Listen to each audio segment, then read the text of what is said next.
כל התקווה שמפוצץ בממתקים האלו שמתקלפים חייבים איתו. יש את המנגו. את האמת? יש לך משהו בצורה של מנגו. הבנתי את הקטע כאילו מקללים את זה. יש לך את המנגו שהוא גלץ' החוץ. אוי. מטבח. טוב.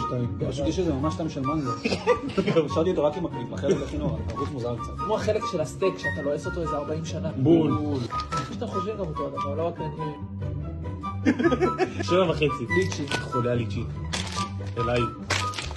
יש איזה ריח, יש איזה ריח יהודה.